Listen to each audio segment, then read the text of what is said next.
વિદ્યાર્થી મિત્રો, ગરીબીના નિર્દેશકો, ગરીબીના 11 નિર્દેશકો જોયા પછી આપણે ગરીબીના કારણો જોવા છે. મેં તમને ગરીબીના નિર્દેશકો ચાલુ કર્યું ત્યારે જ કહ્યું હતું કે જરૂર મુજબના લખવાના છે. 11 આવડવા જોઈએ. 11 લખી લો પહેલાં નામ, પછી ગુણ પ્રમાણે સમજાવો. કે 4 માર્ક્સનો પ્રશ્ન હોય તો 4 સમજાવવાના છે. અને ધારો કે ગરીબીના નિર્દેશકો સમજાવો એવો 5 માર્ક્સનો પ્રશ્ન સીધો પૂછી નાખે, એની કોઈ વ્યાખ્યા કે એવું પૂછ્યું નથી, તો 5 તો ઓછામાં ઓછા સમજાવવાના જ છે તમારે, અને લખવાના 11 છે. હવે આપણે ગરીબીના કારણો જોવા છે. તમને પ્રશ્ન એવું ક્યારે નહીં પૂછાય કે ગરીબીના કારણો સમજાવો, કારણ કે 5 પ્રકારના કારણો છે ને એમાંય પેટા મુદ્દાઓ છે. એટલે તમને એવું પૂછશે કે ગરીબીના ઐતિહાસિક કારણો સમજાવો, અથવા તો ગરીબીના ગ્રામીણ કારણો સમજાવો. તો તમારે જે પ્રશ્ન પૂછાય એને બરાબર અભ્યાસ કરવાનો છે. અંદાજે લખાય નહીં, એનો જવાબ અંદાજે ન લખાય, આખો પ્રશ્ન તમારે સમજવાનો છે અને સમજ્યા પછી લખવાનું છે. હવે અહીં આપણે આજે ગરીબીના કારણો જણાવો અથવા સમજાવો, એમાં ઐતિહાસિક કારણો ભણવાના છે. એટલે સૌ પ્રથમ તમે પ્રશ્ન લખો છો, ગરીબીના ઐતિહાસિક કારણો સમજાવો. લખો, પ્રશ્ન લખો, ગરીબીના ઐતિહાસિક કારણો સમજાવો.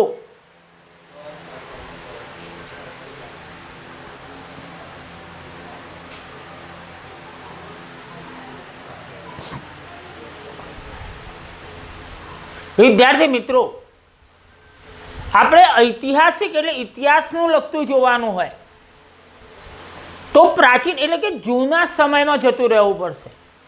અને જૂના સમયમાં જવાનું હોય ત્યારે સૌ પ્રથમ આપણે 17મી સદીમાં જવાનું છે. જો તમારે સ્ટેપ બાય સ્ટેપ યાદ રાખવાનું છે. એટલે આપણે 17મી સદીમાં જઈએ છીએ. અને 17મી સદી આપણી એટલે કે આપણા ભારતની ભપકાદાર હતી. એક બાજુ શહેરીકરણ થઈ રહ્યું હતું અને એક બાજુ વ્યવસાયીકરણ થઈ રહ્યું હતું. વ્યવસાયો એટલા બધા વિકસ્યા હતા કે ભારતનો વિકાસ ધામધૂમથી થઈ રહ્યો હતો. એટલે આપણે સ્ટેપ બાય સ્ટેપ લખવું હોય તો પહેલું વાક્ય આપણે એવું લખવું છે કે 17મી સદીમાં ભારતમાં શહેરીકરણ અને વ્યવસાય ક્ષેત્રે પ્રગતિ થઈ રહી હતી. કયા ક્ષેત્રે? શહેરીકરણ થઈ રહ્યું હતું અને બીજી બાજુ વ્યવસાય ક્ષેત્રે પ્રગતિ થઈ રહી હતી. લખો તો, 17મી સદીમાં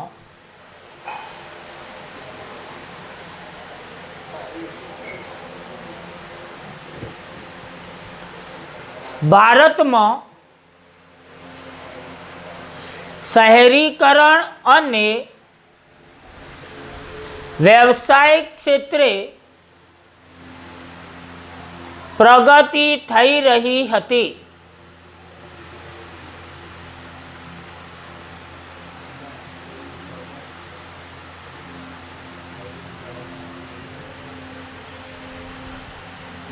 વિદ્યાર્થી મિત્રો, કોઈ પણ દેશ કેટલો આગળ છે જોવું હોય ને તો એની નિકાસો તપાસવી પડે. અને એ વખતે એટલે કે 17મી સદીમાં ભારત નિકાસ કરતો દેશ હતો. આ નિકાસોમાં સુતરાઉ કાપડ મુખ્ય હતું. બરાબર, તમે ધ્યાનથી સાંભળો એટલે તમને આવડી જશે. 17મી સદીમાં ભારત દેશ એક નિકાસ કરતો દેશ હતો. આ નિકાસોમાં સુતરાઉ કાપડ મુખ્ય હતું, પરંતુ સુતરાઉ કાપડની સાથે સાથે સિલ્ક, મરી મસાલા અને ચોખા, 3 વસ્તુ યાદ રાખો. સુતરાઉ કાપડ તો મુખ્ય, એ સિવાય સિલ્ક, મરી મસાલા અને ચોખાની નિકાસ પણ કરતો હતો ભારત દેશ ચોખાની નિકાસ પણ કરતો હતો. ફરી એકવાર 17મી સદીમાં ભારત દેશ નિકાસ કરતો દેશ હતો, એટલે આપણી ઇજ્જત કહેવાય એની. સુતરાઉ કાપડ ઉપરાંત સિલ્ક, ચોખા અને મરી મસાલાની નિકાસ કરતો હતો. યાદ રહી ગયું ને, 17મી સદીમાં ભારત નિકાસ કરતો દેશ હતો. પછી એવું કહેવાનું, સુતરાઉ કાપડ ઉપરાંત સિલ્ક, ચોખા અને મરી મસાલાની નિકાસ કરતો હતો. ચલો લખો તો ડેશ મારીને. હું બોલું એવું લખવાનું છે, બોર્ડ ઉપર છે એવું નહીં. હું બોલું એવું લખો. 17મી સદીમાં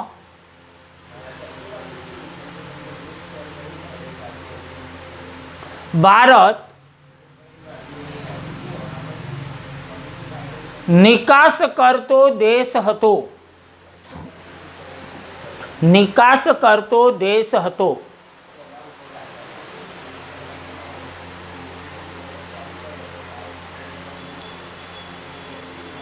પછી તમે ડેશ મારીને લખો, સુતરાઉ કાપડની સાથે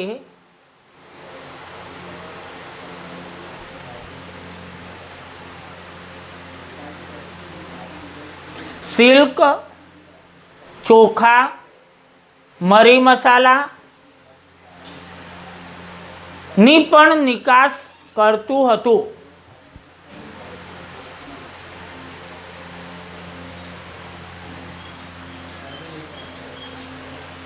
એટલે નિકાસ ક્ષેત્રે આપણો દેશ ખૂબ આગળ હતો. અને આ સમયગાળા દરમિયાન ભારતની અંદર પરદેશીઓ આવ્યા. તમે સૌ જાણો છો, ઇતિહાસ ભણ્યા છો. અંગ્રેજો, ફ્રેન્ચ, ડચ વગેરેના આવવાથી, અને આવ્યા એટલું નહીં, ભારતના લોકોનું શોષણ ચાલુ કરી નાખ્યું. શોષણની નીતિ એમની. એટલે જો એ લખ્યું છે આપણે, ભારતમાં અંગ્રેજો, ફ્રેન્ચ, ડચ વગેરેના આવવાથી શું થયું? શોષણને કારણે એમના શોષણ, હું લખાવું છું વાક્ય કમ્પ્લીટ, કારણે ખેતી અને ઉદ્યોગ ક્ષેત્રે ભારતની પરિસ્થિતિ કથળી. બે મુખ્ય હતું, ખેતી અને ઉદ્યોગ, બંનેની પરિસ્થિતિ બગડી ગઈ. એટલે લોકો પાયમાલ થઈ ગયા, અને પાયમાલ થઈ ગયા એટલે ગરીબ બની ગયા. એ ઐતિહાસિક કારણ આપણે ભણીએ છીએ આવું. એટલે તમારે આવું લખવાનું છે. લખો તો, આ સમય દરમિયાન ડેશ મારીને લખો, આ સમય દરમિયાન ભારતમાં અંગ્રેજો, ફ્રેન્ચ, ડચ વગેરેના આવવાથી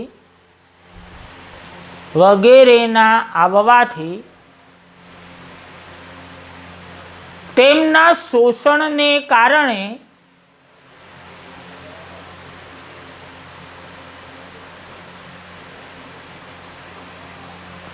ખેતી અને ઉદ્યોગ ક્ષેત્રે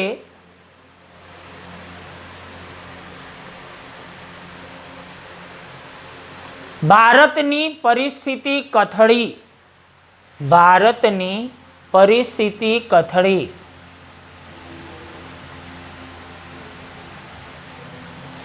એ પછી જો આપણે 2 પોઈન્ટ્સ આવા લખવા છે. ભારત ખેતી પ્રધાન દેશ છે તો આપણે જાણીએ છીએ, પરંતુ ભારતની ખેતીનો આધાર વરસાદ પર રહેલો છે. વિદ્યાર્થી મિત્રો બરાબર યાદ રાખો આ વસ્તુને. ભારતની ખેતી જે છે વરસાદ આધારિત છે. એટલે શું થાય? વરસાદ તો અનિયમિત બની ગયો, એટલે સિંચાઈનો વિકાસ થવો જોઈએ. અને અંગ્રેજોને તો ખેતી કરવાની નહોતી, એટલે અંગ્રેજોના શાસનકાળ દરમિયાન તેમને સિંચાઈમાં રસ દાખવ્યો નહીં. ફરીથી બરાબર યાદ રાખો. ભારતની ખેતી વરસાદ આધારિત છે. હજુ પણ તમે યાદ રાખો, ભારતની ખેતી વરસાદ આધારિત છે. પછી આપણે એવું કહેવું છે, અંગ્રેજોએ સિંચાઈમાં કોઈ જ રસ દાખવ્યો નહીં. વરસાદ તો અનિયમિત થઈ ગયો, પણ જો અંગ્રેજોએ સિંચાઈમાં રસ દાખવ્યો હોત તો સિંચાઈને કારણે ભારતની ખેતી સમૃદ્ધ બની શકી હોત. પણ અંગ્રેજોએ એવું વિચાર્યું કે આપણે ક્યાં ખેતી કરવી છે, અને ભલે ને ખેતી પડી ભાગે, એટલે એમને સિંચાઈમાં કોઈ રસ દાખવ્યો નહીં. ચલો 2 વાક્યો લખાય છે. લખો ડેશ મારીને, ભારતની ખેતી વરસાદ આધારિત હતી.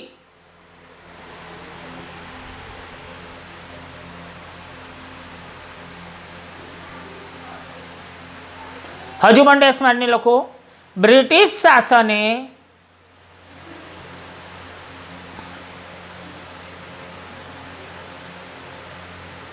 સિંચાઈમાં રસ દાખવ્યો નહીં. બ્રિટિશ શાસને સિંચાઈમાં રસ દાખવ્યો નહીં.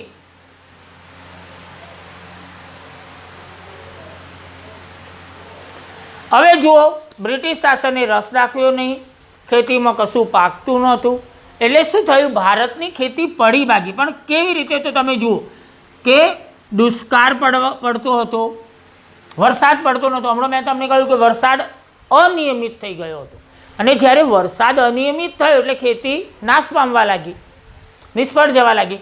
એટલે દુષ્કાળ, જમીનદારી પ્રથા, જમીનદારોએ જોર પકડ્યું, એટલે જમીનદારી પ્રથા, વધતા મહેસૂલ, અંગ્રેજોએ એટલો બધો મહેસૂલ એટલે કર નીતિ, ટેક્સ, ખેતી ઉપર એટલો બધો ટેક્સ લગાવી દીધો કે પાકે એટલું તો એ લોકો ટેક્સમાં લઈ જતા હતા. આ ભારતના ખેડૂતોની સ્થિતિ વર્ણવી રહ્યો છું. સોથ પ્રથા, એટલે આપણે ઉધેડ આપ્યું એવું કહીએ છીએ અત્યારે, ભાડું, અને એટલું બધું ભાડું લેવામાં આવે જમીનનું. એટલે આ 4 વસ્તુ યાદ રાખવાનું છે: દુષ્કાળ, જમીનદારી પ્રથા, વધતા મહેસૂલ અને સાંઠ પ્રથા વગેરેને કારણે ખેડૂત પાયમાલ થયો. વગેરેને કારણે ખેડૂત કેવો થઈ ગયો? પાયમાલ થઈ ગયો. એટલે હવે તમે લખો તો લખો, દુષ્કાળ, જમીનદારી પ્રથા, વધતા મહેસૂલ એટલે ટેક્સ, સાંઠ પ્રથા વગેરેને કારણે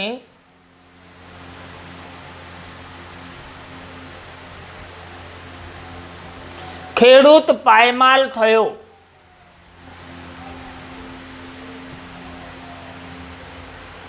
એટલે કે ખેડૂત શું થયું, એની ખેતી સંપૂર્ણ નિષ્ફળ જવા લાગી. હવે શું થયું, જ્યારે ખેતી નિષ્ફળ જવા લાગી એટલે જમીનદારોને ભાડું આપવાનું બાકી રહ્યું ખેડૂતનું. આપણે કહ્યું ને સોથ પ્રથા, ઉધેડ, જમીનને ભાડું મળે, ઉત્પાદનના સાધનોમાં આવ્યું હતું. એટલે હવે શું થયું કે એ જે જમીનદારો હતા એ ભાડું માગવા લાગ્યા.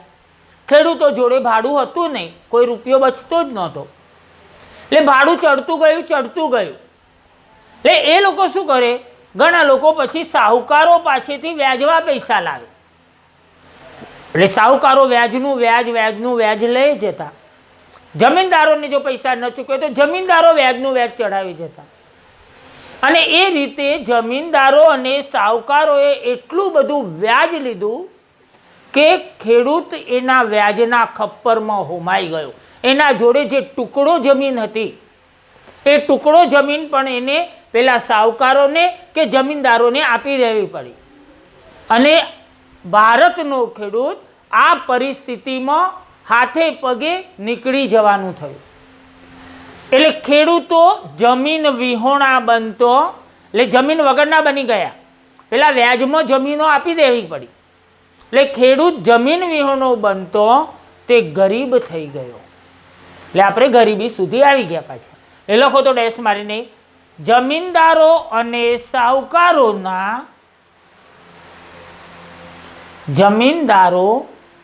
સાહુકારોના વ્યાજના ખપ્પરમાં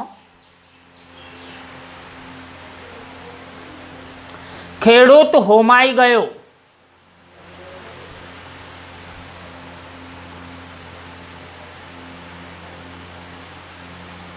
અને હજુ પણ ડેશ મારીને લખો. 3 માર્ક્સનો પ્રશ્ન પૂછાય એટલે લોંગ લખવો જ પડે તમારે.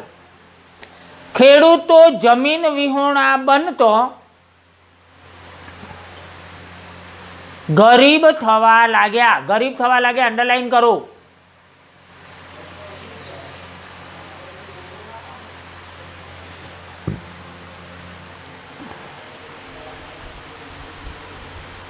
હવે જુઓ, એ વખતે અંગ્રેજોનું રાજ ચાલતું હતું.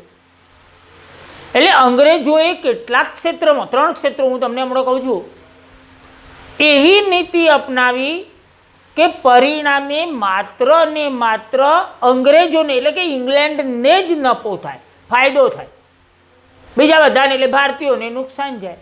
એટલે જો આપણે આવું વાક્ય લખ્યું છે, ઉદ્યોગો અને વેપારની બાબતમાં, 2 બાબતોને લીધી, ઉદ્યોગો અને વેપારની બાબતમાં અંગ્રેજોએ એવી વેપાર નીતિ, કર નીતિ અને ઔદ્યોગિક નીતિ, 3 વસ્તુ મેં હમણાં કહ્યું હતું, વેપાર નીતિ, કર નીતિ એટલે ટેક્સ, અને ઔદ્યોગિક નીતિ એટલે ઉદ્યોગોની નીતિ. વેપાર ક્ષેત્રે પણ શું કર્યું કે ભારતીય વેપારી હોય તો એના પર ટેક્સ વધારે લાગે. કર નીતિમાં એવું કર્યું કે ભારતમાં વસ્તુઓ ઉત્પન્ન થતી હતી એમાં ટેક્સ વધારે લાગે, અને ઇંગ્લેન્ડની વસ્તુ આવે તો એને ટેક્સ ન લાગે અથવા તો નજીવો ઓછો લાગે. અને ઉદ્યોગ ક્ષેત્રે પણ એવું કર્યું કે ભારતીય ઉદ્યોગોએ જ્યારે કાચો માલ કે યંત્રો વસાવવાના હોય તો એના પર ઘણો બધો ટેક્સ લગાવવામાં આવ્યો. જ્યારે અંગ્રેજોની મૂડીથી એટલે ઇંગ્લેન્ડની મૂડીથી સ્થાપેલા ઉદ્યોગોને નજીવો ટેક્સ લગાવવામાં આવતો હતો. પક્ષપાત ભરી નીતિ. એટલે જુઓ ફરી એકવાર આખું વાક્ય જુઓ, ઉદ્યોગો અને વેપારની બાબતમાં, એટલે 2 વસ્તુને લક્ષમાં લીધું, ઉદ્યોગો અને વેપાર. ઉદ્યોગો અને વેપારની બાબતોમાં અંગ્રેજોએ એવી વેપાર નીતિ, કર નીતિ અને ઔદ્યોગિક નીતિ અમલમાં મૂકી કે માત્ર અંગ્રેજોને જ ફાયદો થાય. જ શબ્દ વાપર્યો છે એટલે બીજા કોઈને થતો નહોતો, એટલે બીજાઓને નુકસાન જતું હતું. લખો તો ડેશ મારીને, ઉદ્યોગો અને વેપારની બાબતમાં, ઉદ્યોગો અને વેપારની બાબતમાં અંગ્રેજોએ એવી વેપાર નીતિ, અલ્પવિરામ કરો, કર નીતિ અને ઔદ્યોગિક નીતિ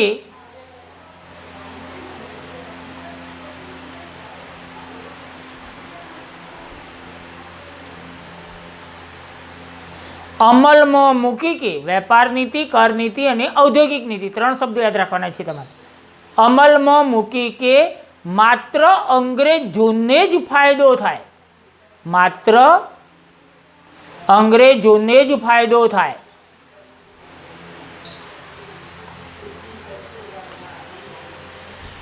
બોર્ડ ઉપર ધ્યાન આપો છો. શરૂઆતમાં મેં કહ્યું 17મી સદીમાં કે ભારત કેવો દેશ હતો? નિકાસ કરતો દેશ હતો.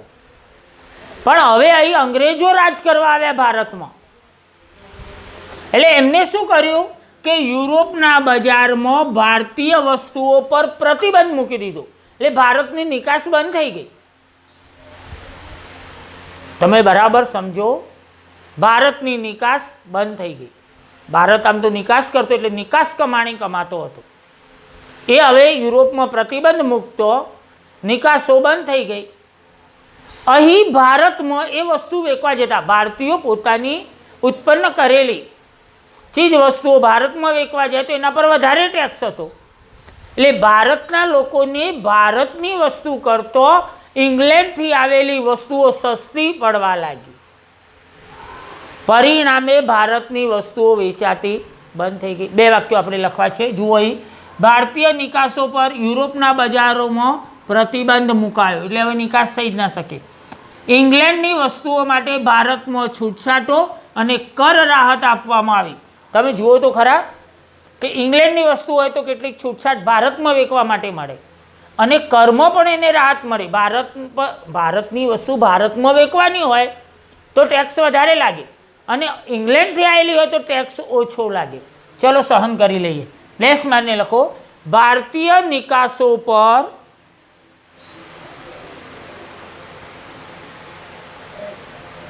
યુરોપના બજારમાં પ્રતિબંધ મૂક્યો. યુરોપના બજારમાં પ્રતિબંધ મૂક્યો.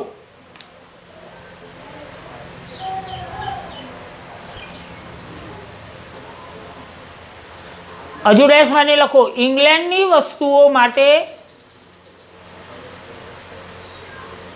ભારતમાં છૂટછાટો અને કર રાહત આપવામાં આવી.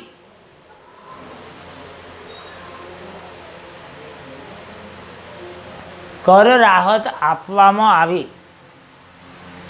હવે જો અંગ્રેજો એટલે ઇંગ્લેન્ડથી આવતી જે વસ્તુ હતી એ ભારત દેશમાં ખૂણે ખૂણે પહોંચાડવા માટે રેલવેનો ઉપયોગ કરવા લાગ્યા. એ લોકો અંગ્રેજોની પેદાશો માટે રેલવેનો ઉપયોગ કર્યો એટલે અંગ્રેજોની વસ્તુઓ આખા બજારમાં પહોંચી ગઈ, ભારતીય બજારમાં પહોંચી ગઈ. અને આમ ઇંગ્લેન્ડના ઉદ્યોગોએ ભારતમાં વેગ પકડ્યો. ભારતના ઉદ્યોગો પડી ભાગ્યા ભારતમાં, અને અંગ્રેજોએ ભારતમાં જે ઉદ્યોગો સ્થાપ્યા હતા એને વેગ પકડ્યો, વિકાસ કરવા લાગ્યા. લખો 2 વાક્યો. અંગ્રેજોની પેદાશો માટે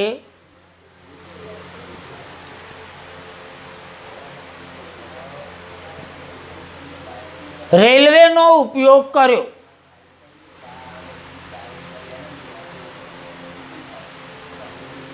ડેશમેન લખો. આમ ઇંગ્લેન્ડના ઉદ્યોગોએ ભારતમાં વેગ પકડ્યો.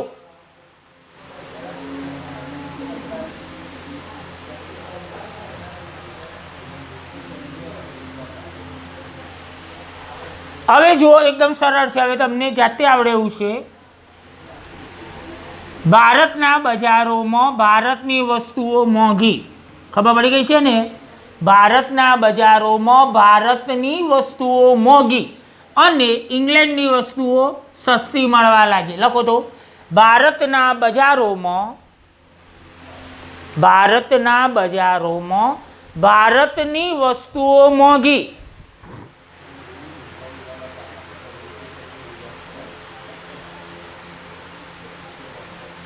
અને ઇંગ્લેન્ડની વસ્તુઓ સસ્તી મળવા લાગી.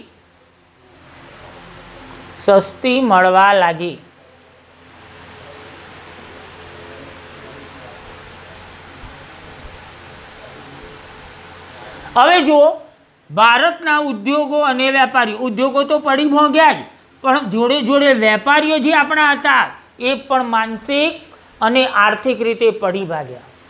એટલે આપણે એવું લખવું છે કે ભારતના ઉદ્યોગો અને વેપારીઓ અંગ્રેજોની કૂટનીતિથી પડી ભોગ્યા. લખો, ભારતના ઉદ્યોગો અને વેપારીઓ, એકલા ઉદ્યોગો નહીં, વેપારીઓએ માનસિકે તૂટી ગયા હતા, આર્થિક તો તૂટ્યા જ હતા. ભારતના ઉદ્યોગો અને વેપારીઓ અંગ્રેજોની કૂટનીતિથી પડી ભોગ્યા.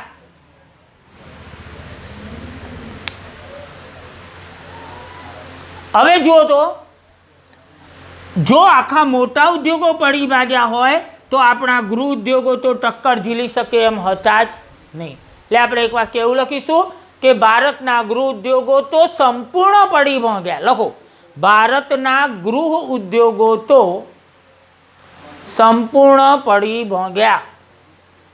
એમાં ખાસ તો પ્રજાપતિઓનો ધંધો હતો, માટીના વાસણો બનાવવાનો. પણ એ લોકોએ શું કર્યું, એટલે ઇંગ્લેન્ડના લોકોએ તાંબા પિત્તળના વાસણો લઈને આવ્યા જે ટકાઉ અને મજબૂત હતા. ભારતના પ્રજાપતિઓ જે હતા, માટીના વાસણો, એમના પર વધારે ટેક્સ લગાવવામાં આવ્યો એટલે માટીના વાસણો મોંઘા પડવા લાગ્યા અને તાંબા પિત્તળના એના સાપેક્ષમાં સસ્તા પડતા હતા. એટલે લોકોએ પ્રજાપતિઓના ધંધાને તિલાંજલિ આપી. ચલો જુઓ તો, ભારતના ગૃહોદ્યોગો સંપૂર્ણ પડી ભોગ્યા. એટલે આપણે એવું છે, પરિણામે ભારતમાં બેકારી અને ગરીબી વધવા લાગી. આ બધું પડી ભાગ્યું એટલે લોકોની આવક બંધ થઈ ગઈ, એટલે રોજગારી પડી ભાગી એટલે શું ઊભું થયું? બેકારી. અને બેકારી આવે એટલે આપોઆપ ગરીબી આવી જાય. એટલે લખો તો ડેશમાર્કને, પરિણામે ભારતમાં બેકારી અને ગરીબી વધવા લાગી.